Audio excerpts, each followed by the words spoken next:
Hello, hello, hello. How are you guys doing this evening? Look how hot I look. Look at my hair. My girlfriend, Darlene Jolene Joe, and her sister, Sally Joe, decided to stop in. They are 50 and they like to kick. Look at that hairdo. Can you tell I was sleeping? Hi. I was sleeping really well, actually. Oh, man. What a relaxing day I had today. I had such a fantastic day. Happy New Year 2021. Hopefully, the best is yet to come. Hopefully this year will be a fantastic year for us. What did you guys do today? Did you relax? I forgot that people like watch football games and stuff on New Year's Day. Football games and stuff. Because I don't do any of that, you know? So, you know what I mean? But, it's hot in here. What is the heat up to? Ooh, 78. The biscuits are done. The cookies are done. Let's turn it down a little bit. My friend Duke, from back in the day that passed away, he used to always say, he'd be like, girl, the biscuits are done. Turn them down. Turn the heat, turn it down. It's hot in here. Anyway, I slept in today.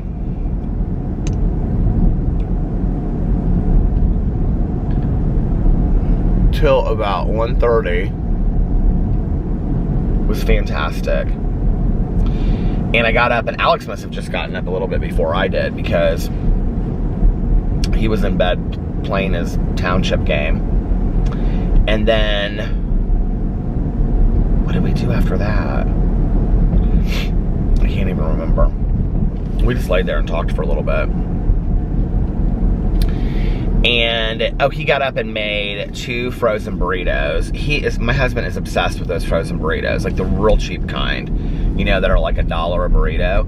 My husband loves those. He puts like, shredded cheese and all kinds of stuff over it, and hot sauce. He is like obsessed with those frozen burritos. He always has been.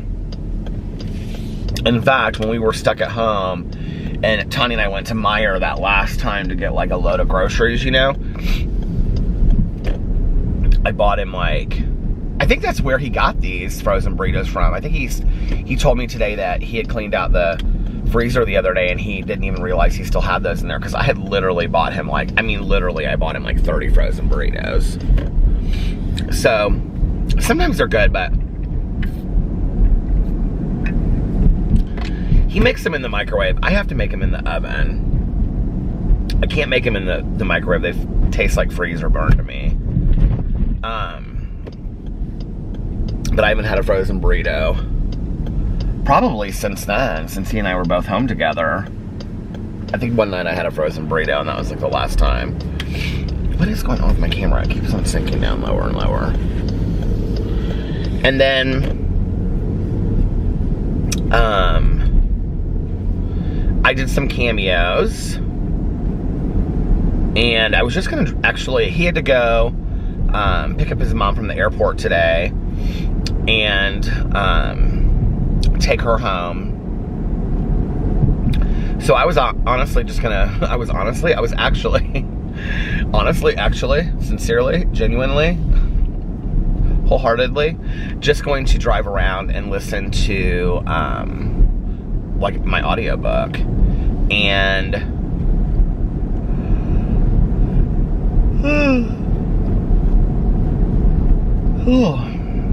but I texted Tanya to see what she was doing, and she said they were watching the Notre Dame game, and I was like, do you want a fountain pop? And she was like, yes, please. So I went to go pick up Todd and Jean, and then I left before Alex did. And she and I drove around for like an hour and just talked and hung out, and I got a Diet Pepsi, and yeah, and then I came home, and what did I do? Like, I just feel like I didn't do anything today.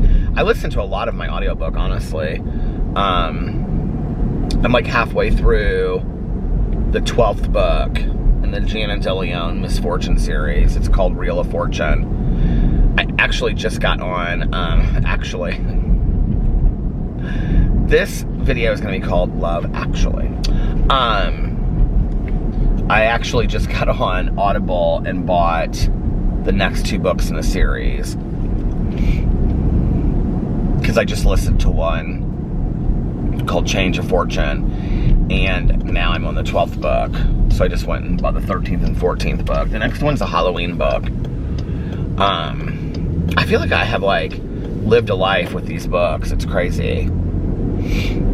I only have 13, 14, after this book I have 13, 14, 15, 16, 17, 18, and then I'm done with them until she writes another book in the series. So I have 6 more to go.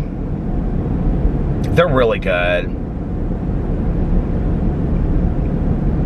And they're just fast reads because they're all about 8 hours long. Well, I think this one's like 8.5 hours long.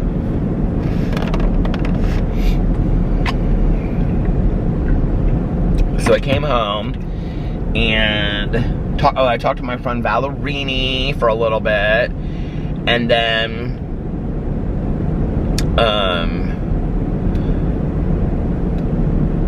I had a few more cameos I wanted to get done, so I got those done, and they were due today. And then what else did I do? Oh, then I went and got Burger King.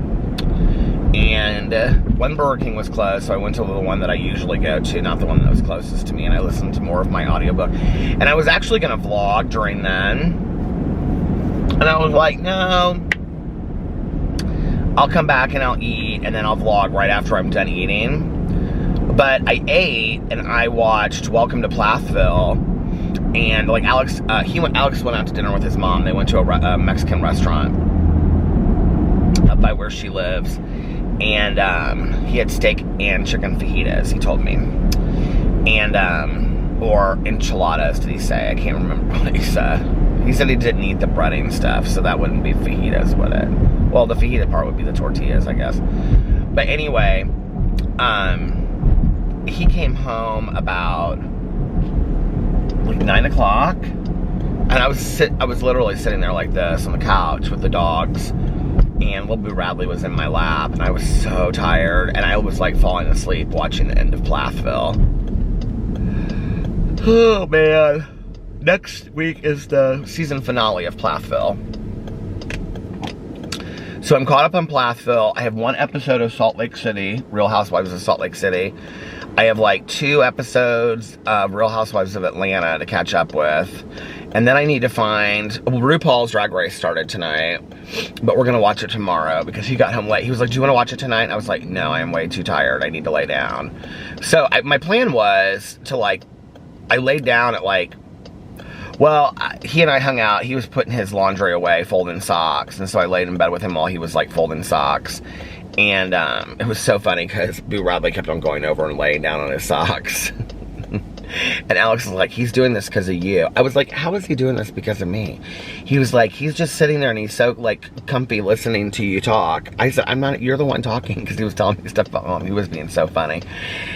And he was like, remind me in the future to never fold socks with you and Boo Radley. I was like, Alex, you are being so harsh. He started laughing. It was so funny. So anyway, he came back to bed, and like when he got his, I fell asleep at some point, and he came like right to bed, and he went to bed at like 10 o'clock and turned the lights off and everything. I thought he'd play his game for a while, but he was tired. So we were both in bed and asleep by like 10 something, like 10:15. And I had set my alarm, and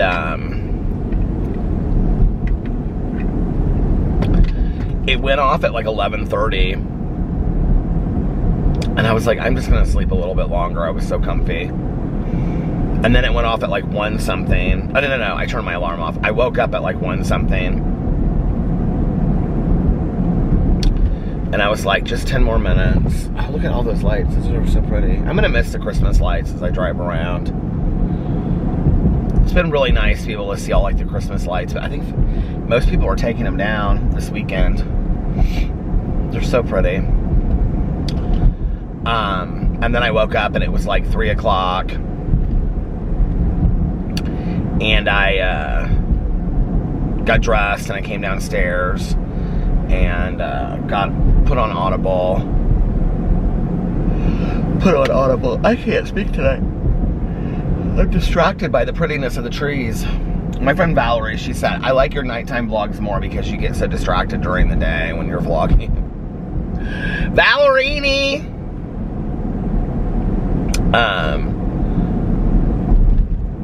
So then I got on Audible because, earlier today, well actually I bought quite a few books today on Audible. So earlier today I bought, somebody recommended this book to me called Spell Witch.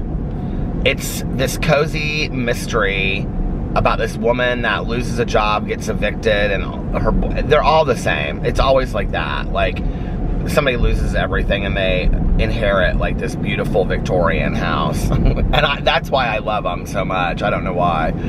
So anyway, it's kind of about that. This woman inherits this store that's also like in this Victorian house and 2 cats.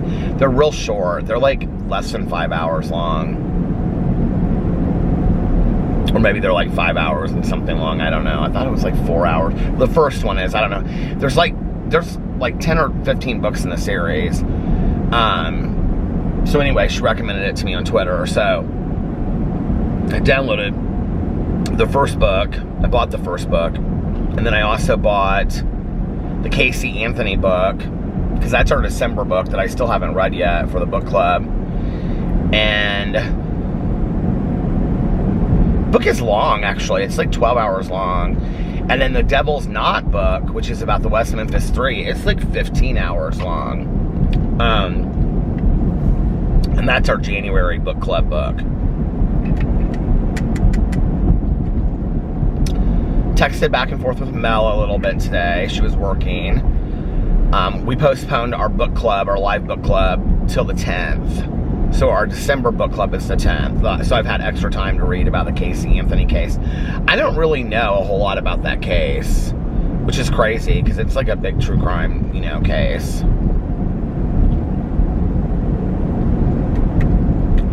I was talking to Tanya about it. I was telling her that we were reading that for December, and she was like, you're gonna get really heated reading that book. I was like, why? And she was like, because she said, you're gonna, I don't want to ruin, she's like, I don't want to ruin the story for you. She was like, but like, it's just really sad. You're gonna get really heated about it.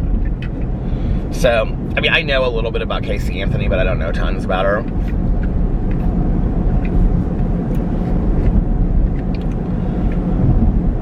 We wanted to read about, Mel had suggested that we read about Scott Peterson in January, and I like almost drank this whole thing of water, you guys. I'm so thirsty for water. And there's not really that many good books about the Scott Peterson case. And the first book that Mel found was like, it was like on Amazon, but it wasn't on like other places that we looked, and it wasn't on Audible. And then this other book that I looked up wasn't on a couple different places. And so I was like, let's read that down the road and we can find a better book. You think that some of these like main cases would have really great books out there written about them, but they don't. Like Jeffrey Dahmer, like there are very, very few books about Jeffrey Dahmer, and there's like no like bestseller about Jeffrey Dahmer. Like how Helter Skelter about like Charles Manson. There's like, you would think that there would be one of those for like each of these serial killers, especially ones that have been around, like their cases were 20 years ago or whatever. It's interesting that somebody hasn't gone in and written about them. It's kind of surprising to me that Anne Rule never wrote about Jeffrey Dahmer. She wrote about Ted Bundy. She wrote about the Green River Killer. She wrote a lot about smaller cases. But when you go like look up at true crime, there's a lot of these serial killers, there just really aren't that great of books about it now. I mean, obviously, Casey Anthony and Scott Peterson are not serial killers, but like high-profile cases, I guess, is more of what I'm talking about. It's hard because, like, you either read a true crime book that's very factual, or you read a true crime book for, like, the telling of the story of, like, how, like, the police, like, brought them down, you know, and all that, and caught them. Very rarely do you read a true crime book where it has the facts researched well and the story is interesting. Like, I think that's why, to some degree, Michelle McNamara reinvented true crime with, you know, I'll Be Gone in the Dark, one woman's obsessive search for the Golden State Killer, about the Golden State Killer. I think because she was such a prolific writer, but she also had researched this stuff unbelievably, you know? And then I don't even know, I can't even think of the person's name that wrote, I don't know that I ever even really knew it, that wrote American Predator about Israel Keys, but that was very, very similar. And then the district attorney, I think he was a district attorney, I don't know, he was like the assistant district attorney or something at the time of the case, of the, John Wayne Gacy book that we read, Killer Clown. I thought his book was really well done too, even though it was an older book. I thought he did a really great job of telling the story of really more of like the police investigation behind the scenes and how they were, each of them, really greatly affected by what they had gone through.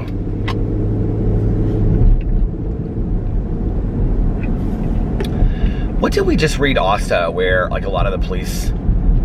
the Chris Watts case. Like, that was interesting, too.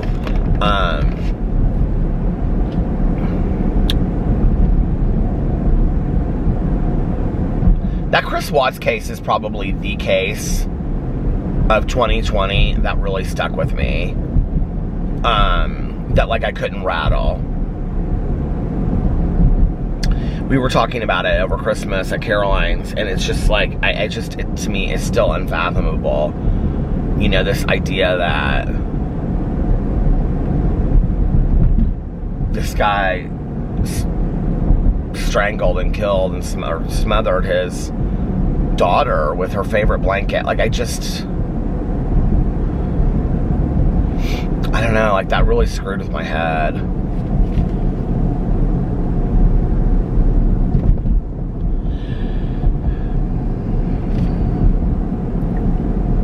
That apartment building is called The Ripple.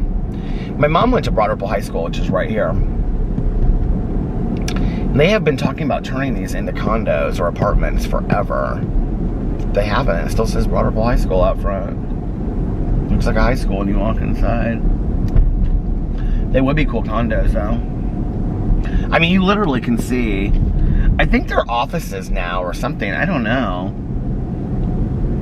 But you can see inside there. They have lights on. You can see it looks like a school inside.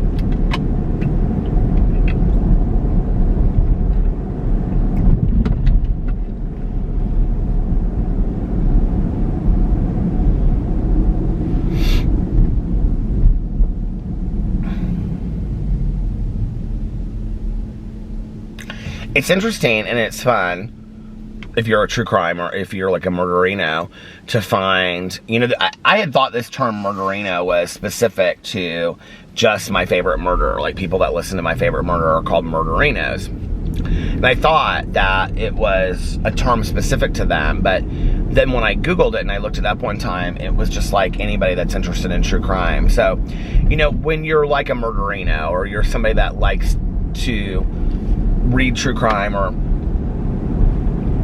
falls down the rabbit holes and reads the, you know, the Reddit threads and the articles and the forums and all this kind of stuff.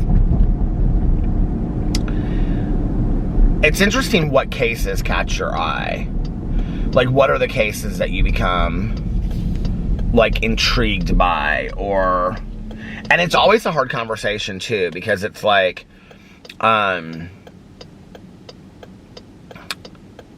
you know, you're talking about very delicate subjects, and you're like, okay, well, this is an interesting topic or whatever. Like, I think for me, sometimes it's more of like the sociological aspect of, like, kind of if you talk about systems theory, you know, like how a certain murder or killing or whatever affected like a family or a town, if that makes sense. Like, for example, probably one of the most interesting books that we read, I think, in the book club was, I don't know what is taking this light so long to change, but was Columbine by David Cullen. And I know a lot of people did not like the book, and they didn't. I thought it was fantastically done. And I thought some of the most interesting things about the book were talking about kind of the emotional response of the town of Columbine and the students of Columbine High School after the shooting had happened. And I think that what was interesting to me about it was, like, their attempt to take back the ownership of the town. Like, they had really lost the meaning of Columbine to the news, and to the press, because now people would just refer to it as Columbine. Like, if I said to you, and he talked about this in the book, like at length. Like, if I said to you Columbine, would you say, oh, that's a high school in Colorado? Would you say, oh, that's a town in Colorado? Would you say, you know, like, oh, my aunt is from Columbine? Or would you say, oh, that was a horrible tragedy that happened? You'd probably say that was a horrible tragedy that happened, right? Like, but you would know what I was referring to. Well, if that's where you're from, and that's how people identify with you, like, there's some, like, you want to take that back. I mean, that was, for some people, their home for, you know, 50, 60 years. They lived, you know, 80 years. They lived there their entire lives. And then for the students, it was about taking back that they didn't want where they had gone to school, that idea to be ruined, you know, based on this, but at the same time paying homage to the students that they had lost and the teacher that they had lost, you know? So it was like this kind of balancing act of respect and ownership, and it was really interesting how the town did it, you know? And it was impressive, too, that it meant something to them, you know, that their town and their school meant that much to them. I don't know, I just was impressed with all of that. And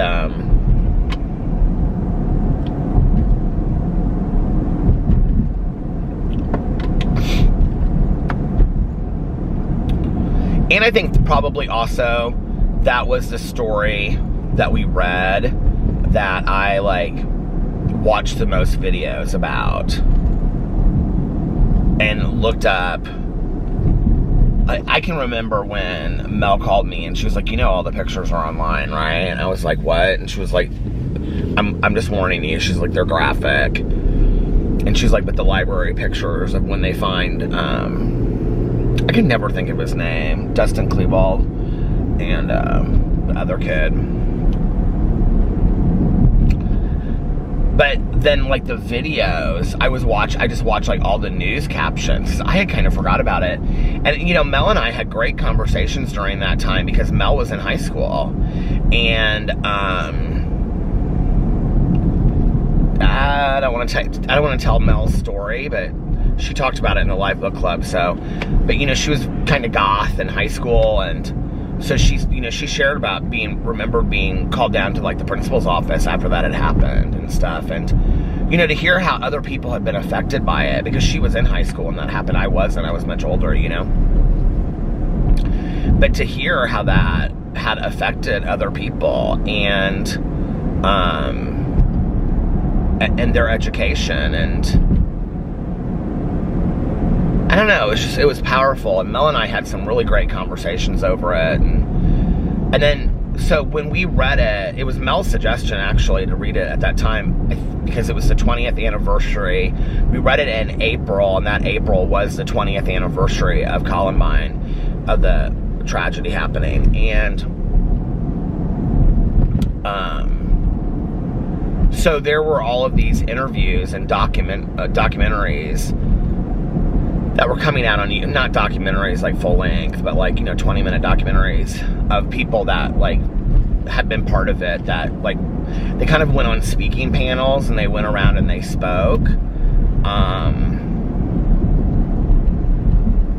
And there was like 5 of them. There was like a dad, and then the daughters of the teacher. But there was one thing that I watched that like some of the students that had been survivors, like the kid that climbed out of the window in the library that almost died, like they showed him like 20 years later. And it was really powerful as far as like they asked him something like, do you think about it often? He was like, no, I really don't. He was like, it doesn't really have any, power over my life today. And,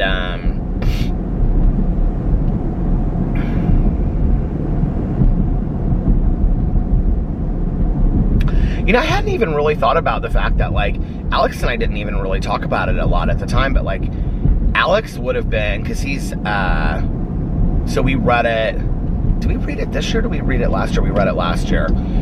So Alex would have been turning 35, so he would have been in high school when it happened as well. I didn't even think about that at the time. Isn't that crazy?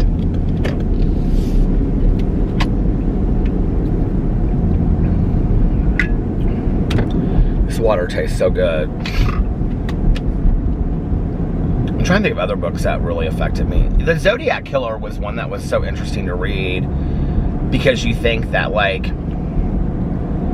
he was never caught and probably will never be caught, and now, although they talk about, like, with DNA and things like that, that they might be able to catch the Zodiac Killer, but what's interesting to me, and then that one guy came out and said that his dad was the Zodiac Killer, but that was all BS, or allegedly BS, but you think about it, like, now the Zodiac Killer would be like 81 or 83 years old,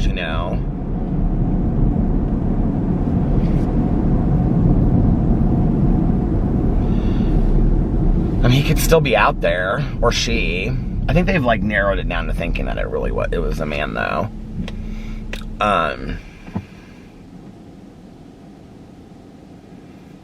That was interesting to read about, too. I think I watched the movie after that. I had watched it before. I think Robert Downey Jr.'s in it.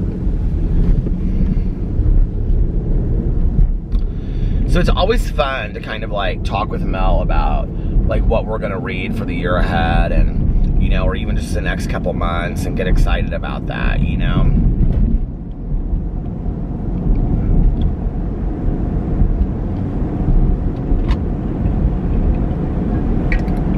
But I think the other thing that's hard with it is, it's not just talking about a true crime case, it's coming up with a true crime book. Well, what's difficult about that is that notoriously, true crime is not the most well-written genre, and I mean, it's the truth. I mean, it's just, there's some really horribly written true crime out there. It's just the story, the grammar is not good. It reads like a newspaper article. It's not interesting to read. It's just the facts, And we're just now, I think, in the last few years, coming out of that into, even if you read, like, In Cold Blood by Truman Capote, which I did not love, okay? And whenever I say that in a video, I feel like this whole video has been out of focus, but I really can't see it, to tell you the truth, because I would need my reading glasses on. But whenever I say in a video, like, In Cold Blood was boring to me, people are like, oh my god, In Cold Blood was boring to me, period. The story was boring, and I think the visual of this family being killed out in the middle of nowhere, like, is very scary when you think of it as as really happening. I don't know. I did not love the book, and we read it for a true crime book club.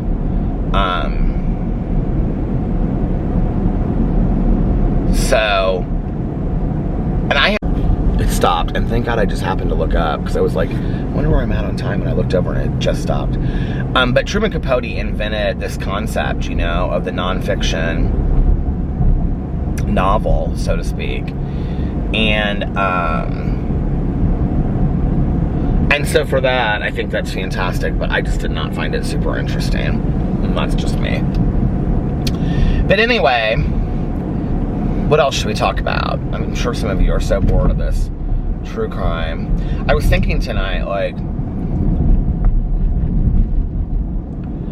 I was talking to somebody the other day, and they're like, you really do need to start a podcast. And they're like, you would be so naturally good at it. And I'm like, I feel like that's what I do on 6 channels already, you know? And they're like, no, but if you started a podcast, and I'm like, well,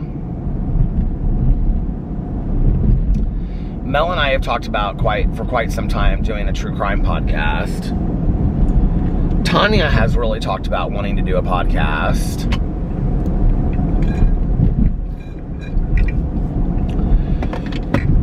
Recently, I have really felt like there's only so much of me to go around.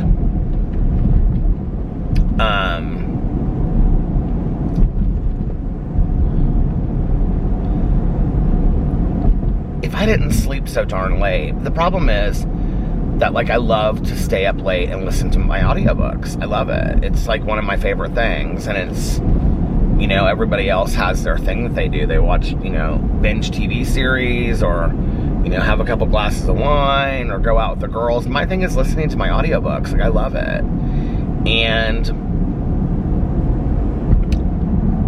But if I got up earlier, I could get my stuff done earlier, but part of the problem is I'm starting, like, my videos so late in the day. Like, I'm not even starting my videos, you guys, some days until like 4 o'clock. But, like, I'm like, I want to do this, so I go and I start it, right? Well, then I'm not even posting my last video till like 9 or 10.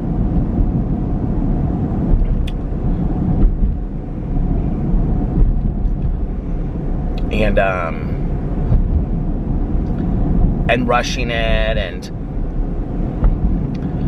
you know, like, I have to be super organized these days with, like, what videos I want to make, and knowing ahead of time what I'm going to do. And especially with, like, my review videos, I kind of have to think it out a day in advance. Like today, I wanted to go to Dunkin' Donuts, and Dunkin' Donuts was closed everywhere. So I just didn't do a review video today.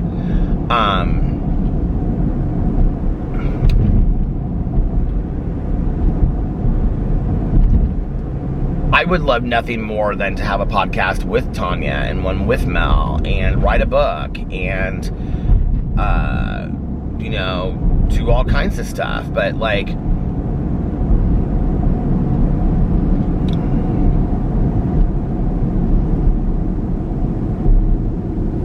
I don't know, I'm feeling overextended some days. I have another bottle of water down here. Now, oh, there's like hardly any water left in there. The difference is, I'm overextended by doing things that I love. Like, okay, what a blessing that is, right? But like I had already, like, I really wanted to sit down this weekend. I'd already planned to kind of do this. That's what I was going to say. Was I had already planned to do this, was to sit down and kind of come up with a schedule of, like, what each day would look like. Because I kind of very much freewheel it, so to speak, where I'm like, okay, I have 5 or 6 videos that I want to do. Like, I desperately, on my Peter Does Stuff channel, my new channel that I started, I want to be filming at least 2 to 3 times a week over there. And I don't even really care what it is. I want that to be kind of like, I don't really know what I want that channel to be. I kind of want to try out some different things. Maybe lifestyle blogging, maybe DIYs. I just want to have fun with that channel, you know? But I want to film over there like 2 to 3 times a week instead of 1 time a month. Well, I've got to start deliberately planning the days that I'm gonna film more videos than others. And then I think on the days that I'm gonna do like 6 videos or 5 videos, those are the nights that I'm gonna have to go vlog at like 8 o'clock and be in bed by 11. And I'm just gonna have to start seeing it very much like, I've never seen it like as a job. Like I was watching somebody's video today and they were talking about YouTubers and they were saying like, you know, I know it's a job for them and I know it's a job for them, whatever. I've never thought of it that way. Yes, it's my source of income, but like I've never thought of it like, because it's something I love to do. So I've never seen it. It's almost kind of like a job by proxy. Do you know what I mean? Like, it's not like, I feel like, okay, I have to get up today and I have to clock. I mean, I've talked to YouTubers that way, or I've talked to YouTubers that see it that way, where it's like, well, I have to do this and I have to do this and I have to do this sponsorship. And I'm like, I don't know, it just doesn't seem to me like they really enjoy it. Like at some point, like it became like this thing they had to do, and I don't know, and they're just driven by numbers and they're driven by the views and the counts, and well, if I have this and I could get this sponsorship and I'd get this amount, and it's a lot to me, you know, it's just a lot, and I don't enjoy that talk, and so I don't think of it that way, you know. I think of it more as like,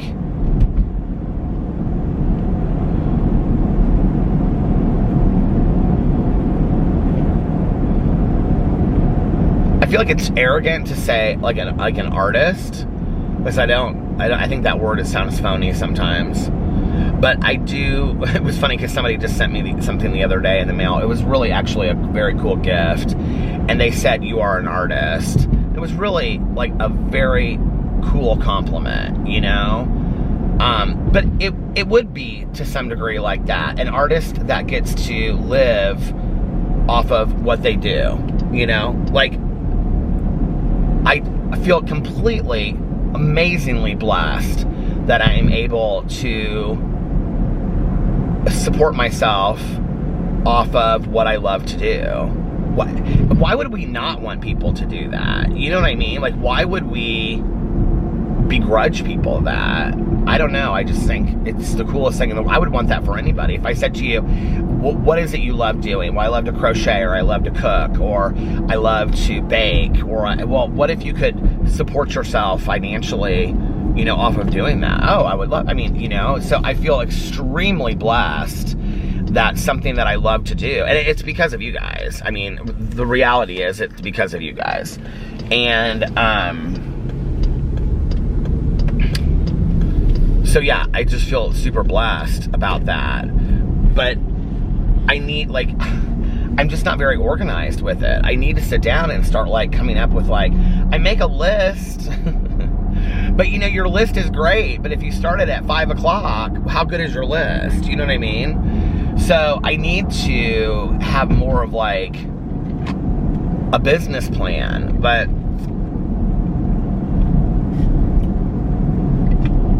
who wants to have a business plan about something that they love to do? You know what I mean? I don't know. It just is all, it's crazy. It's just, I don't know. It's like I stepped into this world that I never in a million years would have ever thought that I lived in. And I just feel like every day I wake up and it's just like, this is, I mean, you guys, you really have no idea. Like, I just feel so completely, like, blessed. I'm like, God, what is this world that you live in, you know? And then people say such nice things to me, and I don't know, it's just, I love it. I love everything about it. And, well, not everything about it, but most things, I would say 80, 90% of it.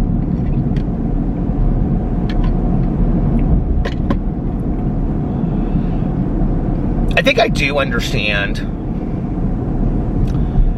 the burnout, though. Like, I had witnessed a lot of burnout, you know, in the last couple of years from YouTubers. They're like, well, I've done this for 10 years and I just can't do it anymore and whatever. But I think, you know, honestly, I think suffer burnout from anything when you do not feel compelled to, what is going on here with this FedEx truck in front of me? When you do not feel compelled to do it anymore, you don't love it, it's not what you're driven to do. And you know, you see these YouTubers, and I'm not saying that I won't be there someday, I might, but you see these YouTubers that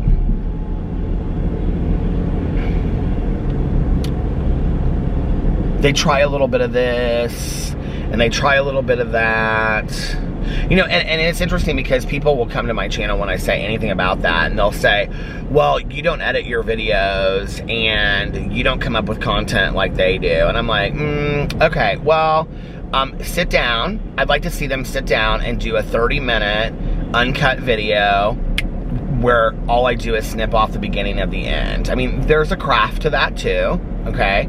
And that's something that they could never do. I have sat with YouTubers that literally will, they're like, they don't understand how to do that. They're like, I'm talking and they're like, okay, well, can you stop this so we can clip this part out? And I'm like, is this why it takes you 3 hours to do a video? And they're like, yeah, don't you do this? And I'm like, no, I film one cut. And they're like, what do you mean? And I'm like, I film one cut. Like, I don't stop, like the whole cut. They're like, how do you do that? And I'm like, I don't know, I just, I do, right? But I think one thing that does come with age a little bit is when you have the ability to reinvent yourself over and over and over again, right? And I think that a lot of these younger people on YouTube that are now hitting their early 30s, they never really grew up with that mentality of reinventing themselves because they did the same thing for 10 years and it worked. Okay, well, my videos have been almost identical every single day for the last 4 days and it's worked. But if it didn't work anymore, would I try something different? Sure. But I think that out of my love for doing what I get to do, you know what I mean? Like, if my vlog channel went down from like getting the views, I mean, let's just be for real. It's not like I get a ton of views over here. You know what I mean? I get like 2,000 to 3,000 views. It's never grown past that. That's kind of what it was when it started, and that's kind of where it's at now. I mean, I just put on my video from yesterday, you know,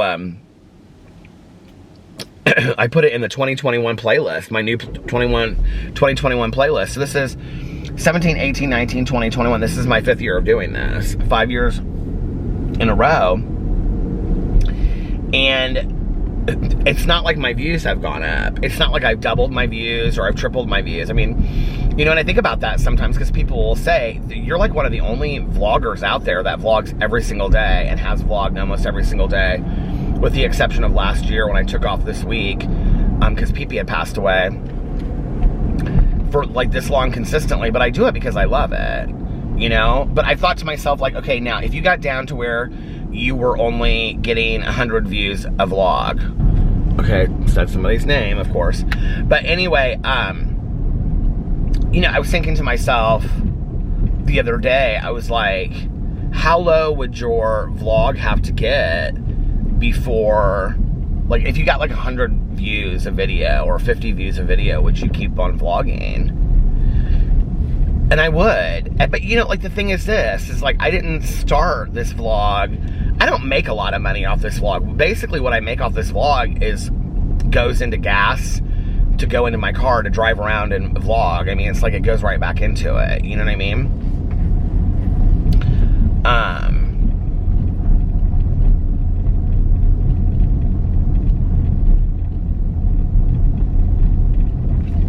I don't know, it's like, and maybe that's why I see it differently.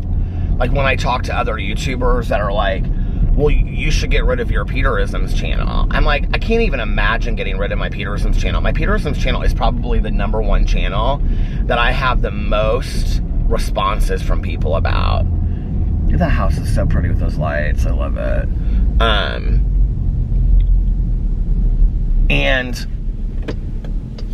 It's probably my channel I'm the most consistent on posting too, which is funny. You wouldn't think that it is, but well, not the last week, but before that. Is somebody, what is going on here? Looks like a lantern is like actually lit with like a, oh no, but that does look, doesn't that look like a lantern that's like lit? Isn't that kind of creepy? Anyway,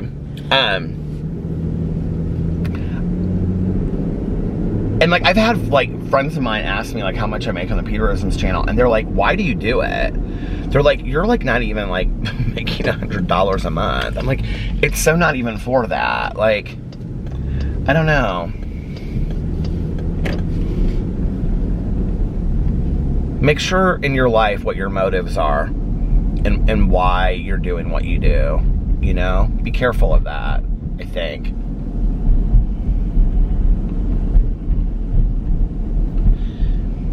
And I don't think there's anything wrong by making money, and even huge sums of money, by doing what you love, you know? You know, I got to interview Jackie Collins a couple times, who's one of my favorite authors. Jackie Collins was one of the highest paid authors ever. Ever. She made millions upon millions of dollars. She loved to write. Oh, I gotta put this video, this house on video one last time. Here's this sweater house. It's so cozy, isn't it? Look at that. She loved to write. She loved to create stories. She loved to create characters. She couldn't imagine what her life would look like if she didn't do that, right? So she was compelled to write. And I think that's super cool. Did she make a lot of money off of it? Hell yes. She made tons of money. Did you ever see her house? It was incredible.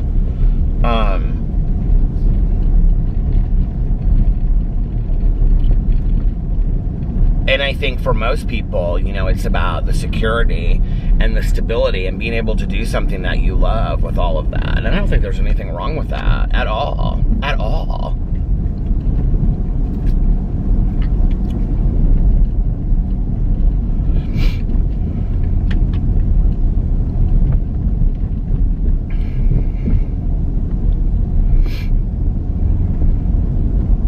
And I think YouTube is one of those places where it's like interesting to me. Like, it's like, so this is more like with younger people, I think. Maybe, I don't know, but like where you do something that you love. You start a YouTube channel and you get lucky, right? And then you're afforded a life that you would never have been afforded had you not gotten lucky on YouTube. But you can't show too much of it, right? Like if you show too much of it, do you know what I mean? It's like,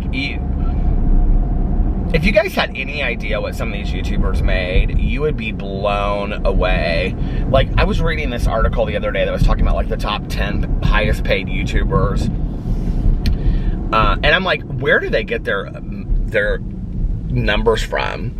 Like, I know YouTubers that do financially very, very well. Like, you guys, their AdSense money would blow you away. I mean, they're literally making...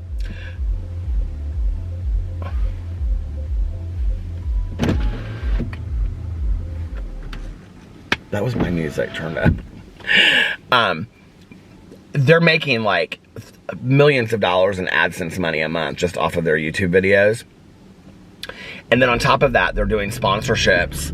Let's say they're doing 5 to 10 sponsorships a month, right? Just on YouTube. Let's say on YouTube they're doing 5 sponsorships a month. And they're making...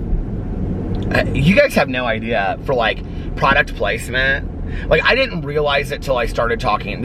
I don't talk to bigger YouTubers anymore, but like some YouTubers were telling me about other YouTubers, and there's like one person in specific that a couple people told me about that like will not do, like, and if you knew who this person was, is like the nicest person in the entire world, and you know, on video is like, oh my god, they're like, you just think they're just salt of the earth, right? And I don't know this person, I've never talked to this person, I don't know anything about him, but I've heard this from more than one person. They will not do product placement in a video for less than $250,000, okay? Product placement is literally having a cup like this, okay? $250,000 they get paid for a product placement in a video. They're not even talking about what that item is. $250,000, okay? And they're doing upwards of 4 to 5 of those a month. So they're making $2 to $3 million a month. And then they're doing Instagram posts where they're probably making $50,000 to $100,000 from sponsored Instagram posts. They're doing 5 or 10 of those a month. You guys have no idea the amount of money some of these people are making. I mean, it's unreal. It's unreal.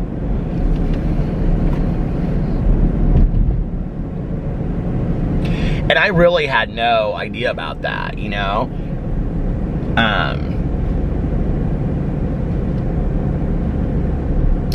And then I think that's like kind of what like happens with a lot of these people is like Tana Mojo, I think, is a good example of this. I think she made so much money so fast that it's like, I have the house, I have this, I have the, I don't, like, what else can I possibly have? You know what I mean? And so she stopped posting as much, and she stopped really caring, and she just started partying. And I honestly, you know, like, when you think about it, I think that that's what happens with a lot of different industries, not just YouTube, but I think it happens to the music industry. You see people do this and party out, and then they start partying because it's just like they don't have a lot to do, and there's not like a lot of meaning to their life, and then the thing they did that they loved, that they felt compelled to do, that got them this money, that now has afforded them this life, that has afforded laziness, which is what it is, means they don't really want to do anything anymore, you know? I don't know. It's kind of sad to me.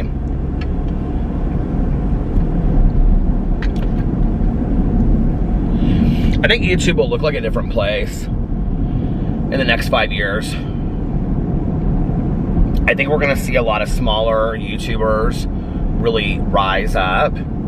I think we're going to see a lot of older YouTubers really rise up. A lot of really, like, individualized people. You know, I mean, there's, like,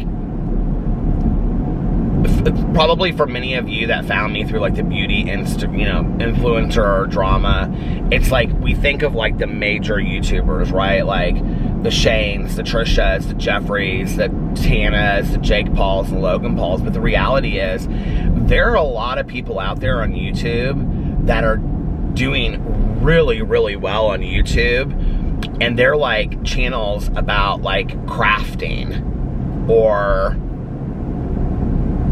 cooking channels or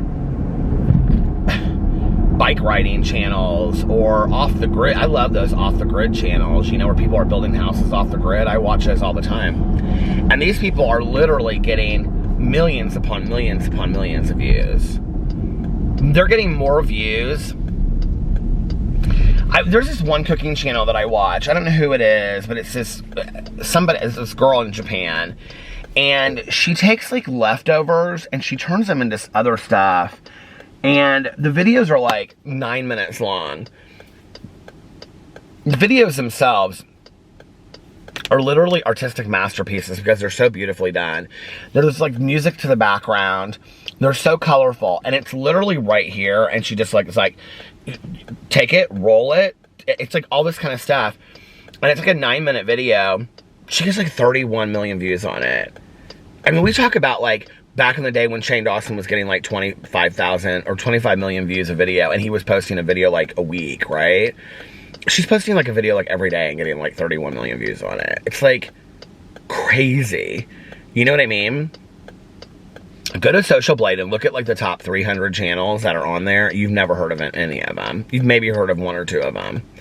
So when a channel comes out, or when an article comes out, and it's like the top 10 highest paid YouTubers, I'm like, no, that's not it. Like the number one, like in the top 5 or 10 channels, it's crazy if you look. Like one of them is, and has been forever, this Indian music station, which makes a lot of sense if you really think about it, right? It's like an Indian music video station.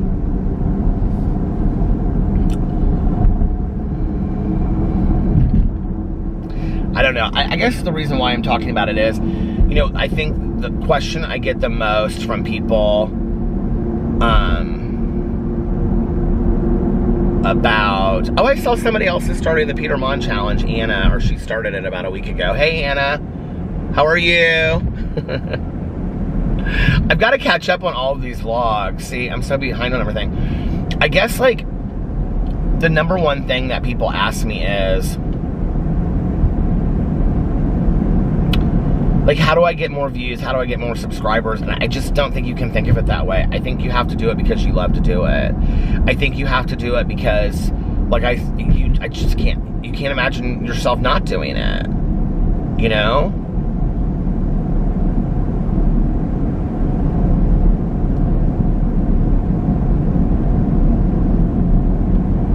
Have you guys made your goals and your intentions for 2020? What are they? Are you gonna tell me? You're not gonna tell me what your goals and your intentions are for 2020?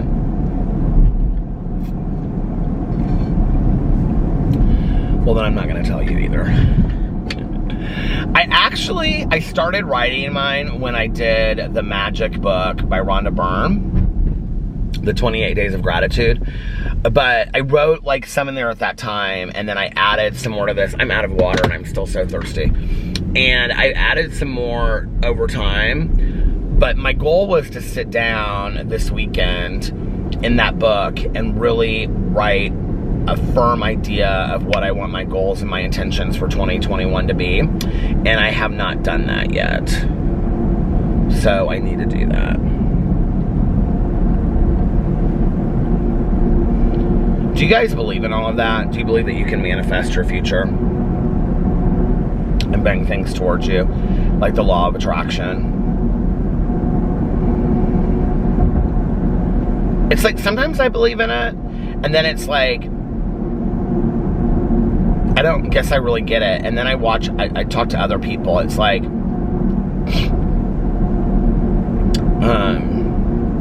I talked to Aphrodite one time, like what does he refer to himself as? The pop psychic medium on YouTube. Like, he really, really believes in manifesting, your destiny, your future.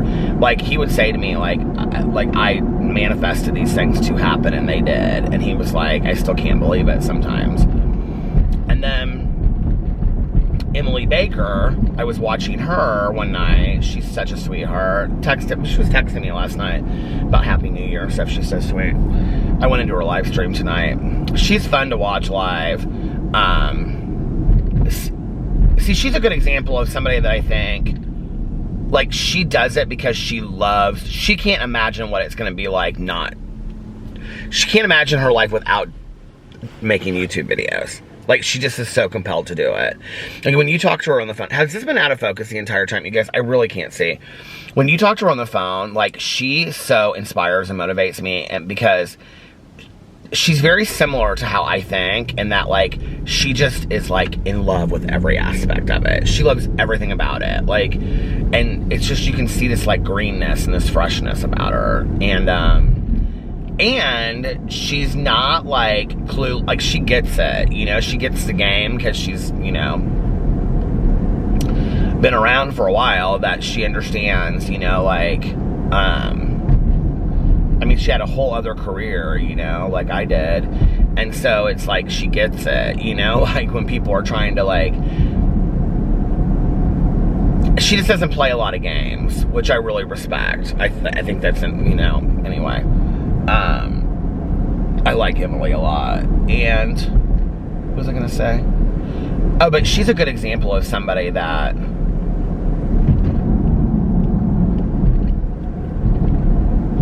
just can't, like, when you talk to her, she just, like, is, like, so, like, she even said something to me about it last night when she texted me. Like, this has just been her dream for a very long time, and she's gonna make it happen. And there was some video of hers that I was watching, and she was talking about, it may have been her TED Talks video. Her TED Talks video is really powerful. It's the first video on her channel if you go to it. But she talks in there somewhere on some video about manifesting everything that she has in her life today, and that she wrote it down. Or did she tell me that on the phone? And maybe I shouldn't be saying this. But she, like, wrote dates down on this, like, vision board thing. You know, it's like I talk to people like that, and I'm like, but is it because they really believe it?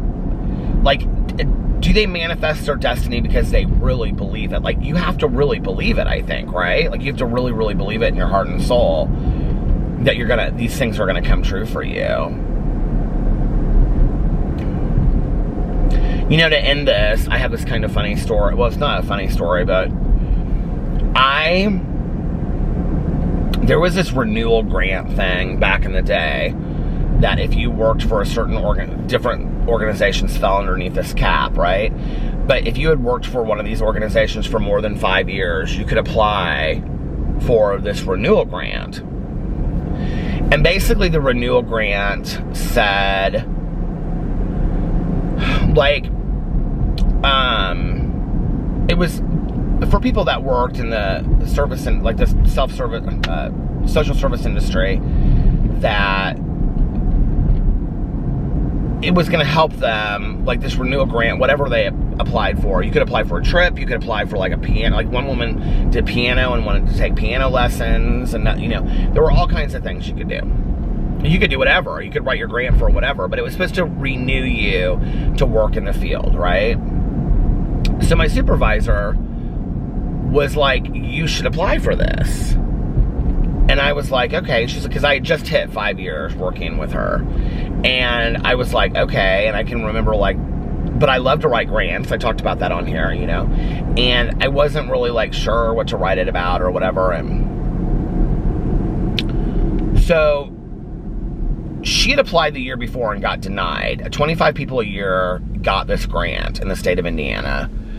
And she had applied the year before and got denied. The clinical director at the hospital had applied the year before and got denied. And they were all applying again. And I can remember she was like, you know, you should apply for this, blah, blah, blah, blah, whatever. So I wrote this renewal grant, and it was to go to Antigua with my ex. And I wanted to go and visit Eric Clapton's treatment program, Crossroads, while I was there. And there were I wanted to do all this stuff I researched about epilepsy and things like that while I was there. Wanted to swim with the dolphins and stuff like that. So the whole time that, like, like, you wrote the grant, you submitted the grant, and then you waited. And I think it was like a 5-month period that we waited. I don't remember, like, it's so weird when you talk about, like, oh my God, the battery's gonna die. It's so weird when you talk about, like, manifesting your destiny or whatever, or your future. Like, I don't remember ever thinking that I wasn't gonna get it. Like, and I'm not talking about being cocky or being arrogant, like, oh, I know I'm gonna get it. It wasn't like that. It was like, I just kind of, like, intuitively knew that I was gonna get it. I don't even know how to explain it.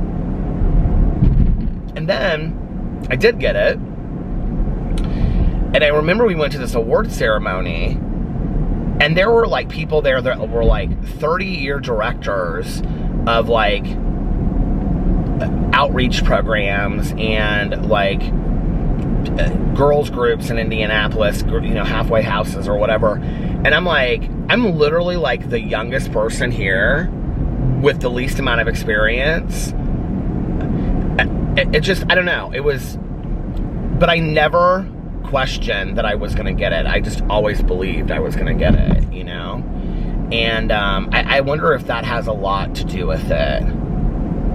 When you're just sure of something in your heart of hearts, you know what I mean? So, whatever you manifest, whatever you're putting on your intentions mean, like, goals, you know, dreams, things you want to happen this year, all of your things you want to achieve. As you're putting that down on your list, really feel it in your heart. Imagine yourself. You know, I know in The Secret with Rhonda Byrne and in the book Magic, she talks about that, really visualizing, seeing yourself accepting that gift, having that in your life, you know? You have to believe that you deserve it too, and that you're worthy of it, right? Because you're worthy of being loved, and you're worthy of good things in this world, which you are. And I'm going to get off here before the battery dies, because I don't want to have to stop to change it. So, Happy New Year. Write your intentions. Write your goals and everything that you want to happen in this year. And I love you guys so much. If nobody else has told you this today, I love you. Practice random acts of kindness. Like I also always say, practice random acts of kindness, but don't tell anyone. Just do it because it's the right thing to do. It's a nice thing to do. Put some love out there in the world. Kindness, compassion, forgiveness, understanding, tolerance, and just goodness out there in the world.